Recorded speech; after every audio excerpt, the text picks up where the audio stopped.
queridos amigos, com a nossa leitura. Eu parei aqui. Estamos nas últimas colocações entre 65 países cadastrados. Citamos leitura e estamos na Academia Brasileira de Letras, cujo estatuto centenário estima um zelo especial pela língua portuguesa e pela cultura nacional. Um raciocínio ousado é afirmar que já estivemos em melhor situação em gerações passadas. As causas são variadas, indo desde melhores e mais motivados professores, a mudança curricular com certos toques de infelicidade, como a retirada oficial da literatura brasileira das grades do ensino médio. Governo Fernando Henrique Cardoso, a supremação do ditado e da caligrafia, e talvez o maior dos males, ao fim das antologias escolares. Nas muitas conferências que temos realizados em diversificados rincões brasileiros, sempre que se toca no tema, há como que uma unanimidade na condenação desse desaparecimento que se deve, basicamente, a uma discutível interpretação dada pelo Supremo Tribunal Federal, ao entendimento do que seja os direitos autorais dos escritores citados nesses trabalhos. A decisão do STF de 1976 trouxe medo aos responsáveis pelas antologias existentes. Qualquer citação de trechos sem autorização dos detentores dos direitos autorais, vivo ou herdeiros, pode ensejar processos como vultosas multas, o que acabou mesmo acontecendo com evidente prejuízo para o sistema escolar.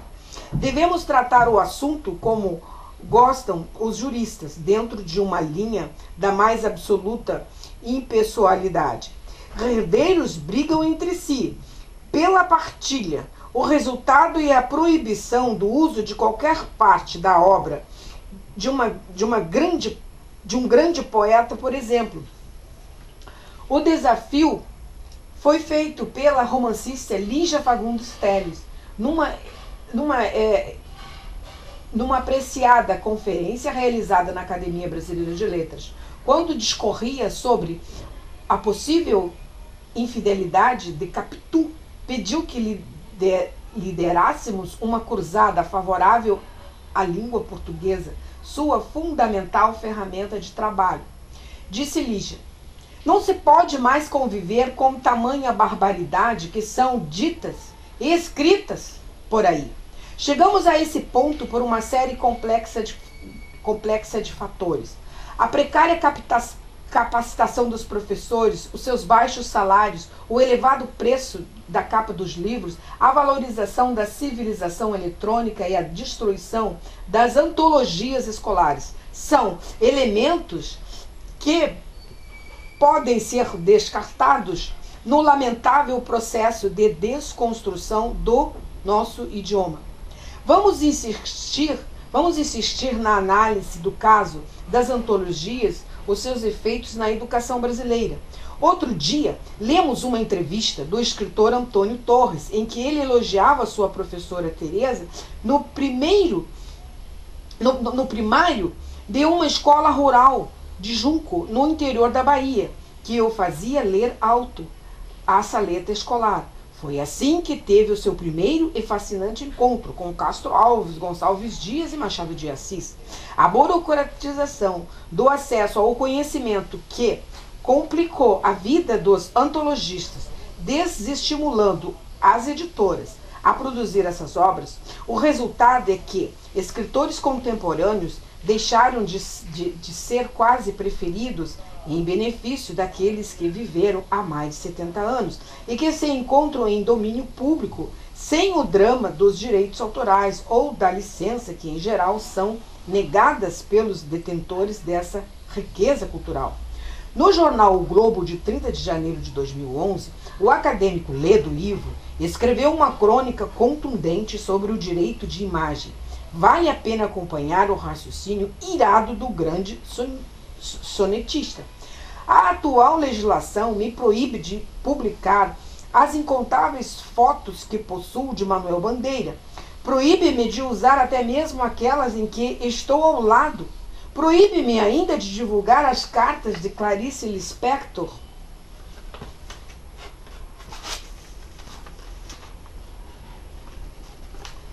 Manuel Bandeira, Carlos Drummond de Andrade, Lúcio Cardoso ou qualquer outro integrante do meu universo afetivo. Pela lei, elas não me pertencem, embora dirigidas a mim por 70 anos. Pertence a parentes de quem as enviou. Caso ouse expô-las ao sol, serei processado judicialmente. Ledo Ivo protesta contra o pagamento aos herdeiros, alguns dos quais ele chama de famélicos ou fominhas póstumos, que vivem à espreita dessas chamadas transgressões. E pergunta: foi amigo de Manuel Bandeira durante 30 anos. Ele era solteiro e solitário. Não deixou nenhum descendente direto. Que herdeiros são esses que jamais o visitaram em sua solidão? Por fim, dá uma excelente ideia. A presidenta Dilma Rousseff: incorpore a obra de Manuel Bandeira ao patrimônio nacional. Assim ela poderá ser acessada de forma livre e democrática.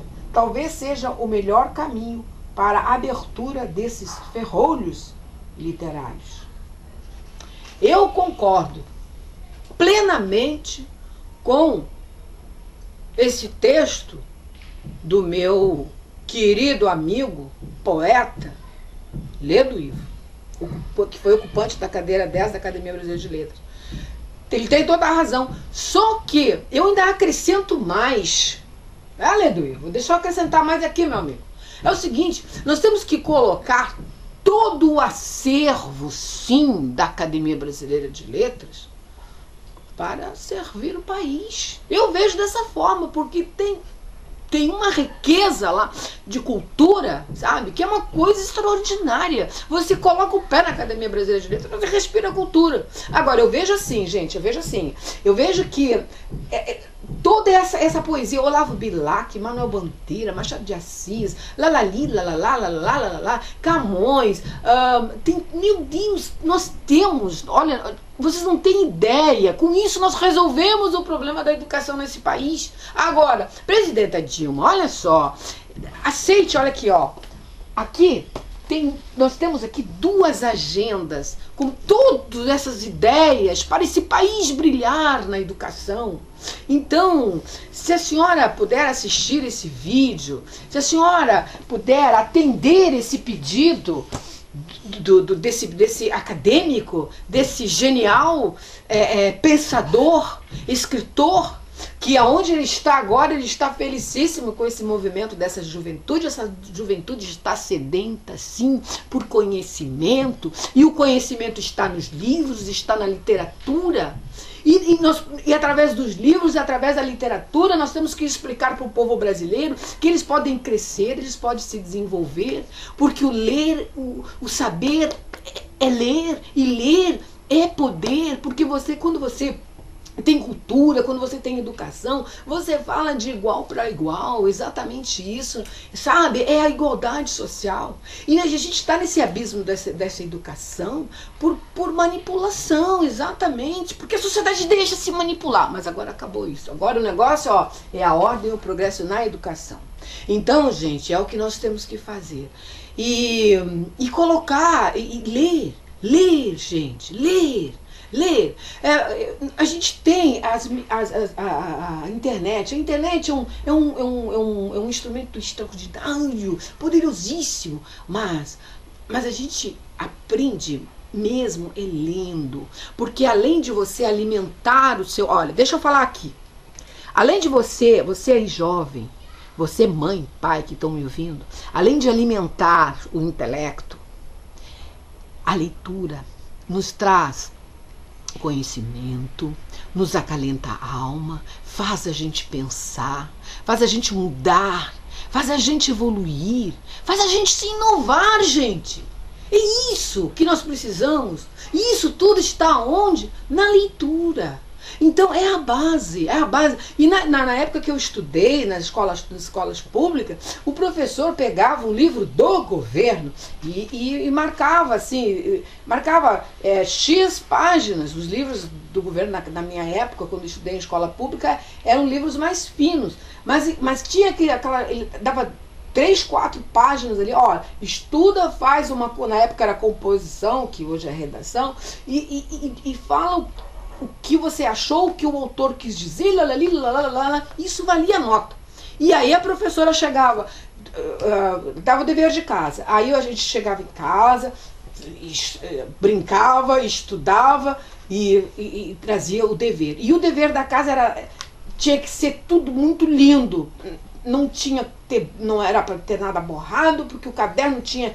A gente recebia uma nota no dia seguinte, né, na escola. E a nossa nota era 100, parabéns, muito bom, excelente, e aquele certo da professora que era assim.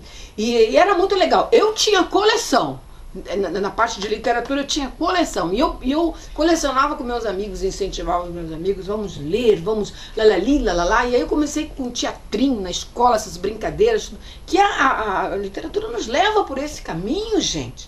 A literatura nos leva para a arte, sabe? Só que eu desenvolvi os meus talentos, desenvolvi, e claro que o meu foco mesmo, a minha alma está enraizada na palavra, na comunicação, na leitura. Eu não consigo viver sem livros, não dá. Eu preciso alimentar aqui os caminhos que eu abri aqui do meu intelecto. Então é isso, gente. Então nós temos você lendo, você vai se compreender melhor, você vai se entender melhor, você vai entender o outro, compreender o outro. E outra coisa, queridos amigos, nós precisamos sempre ficar perto de pessoas que nos compreendem, exatamente, que nos apoiam. E as pessoas que não nos apoiam, nós temos que, que deixar para lá. Isso, porque no momento desse que nós estamos passando agora, nós vamos começar uma nova história no país, exatamente, cada um dando um dedinho aqui, outro ali, para tirar essa juventude, esses 14 ou 15 milhões de jovens analfabetos acima dos 15 anos de idade. Isso é muito grave, como dizia o Antônio Olinto, são 2 Bélgicas nas costas. Até quando nós vamos carregar essas 2 Bélgicas nas costas? Acabou, a gente cansou. Agora nós queremos ordem e progresso na educação. E eu acho que com essa campanha aqui de leitura, Antônio Olinto, eu vou ter também aqui no Centro de Comunicação Social Leda Prado, homenageando um poeta inesquecível, queridíssimo, um beijo para você, Josué Montelo, que era uma pessoa docíssima. Olha, de todos os acadêmicos que eu conheci, e de muitos acadêmicos que estão na Academia Brasileira de Letras, vamos citar um aqui, o poeta Ivan Junqueira. Sou fã da literatura desse genial tradutor, é um poeta, um intelectual da mais alta estirpe desse país. Então, nossa, o senhor sabe o quanto eu lhe prestigio, o quanto eu lhe admiro, né? E então eu amo a sua poesia, o senhor escreve de uma maneira genial, de uma maneira extraordinária. E quando um poeta escreve de uma maneira extraordinária que nos toca os nossos sentimentos, como o poeta Ivan Junqueira escreve, a gente se delicia, né? Você saboreia as palavras, a sonoridade, a musicalidade da textualização do poema em si. Bom, e por aí vai. Então, gente, eu tenho quase que certeza absoluta, olha, não tenho quase, não, eu tenho certeza absoluta que se nós começarmos a ler mais, se o Brasil ler mais, gente, vamos nos unir, aí, começando pela sua casa, sabe, compre um livro, dê para o seu filho, leia junto. A leitura agrega as pessoas. Na minha época tinha salas que eram destinadas para romances. Eu chegava na casa das famílias dos meus amigos hoje é dia de leitura. E lá estava eu, ouvindo, todo mundo ali, sabe? E era maravilhoso isso. A gente ficava muito bem, a gente se sentia, digamos assim, alimentado de cultura de educação. E é o que a gente precisa.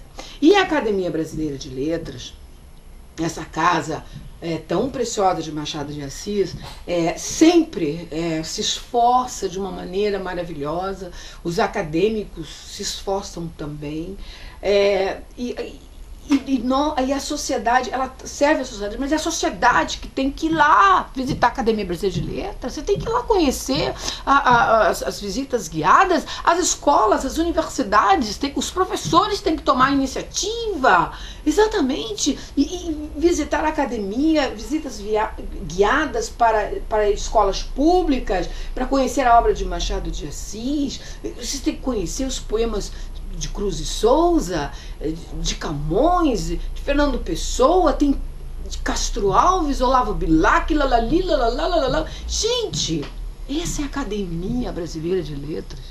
Olha, é o lugar mais importante do Brasil. Isso para mim. Eu acho isso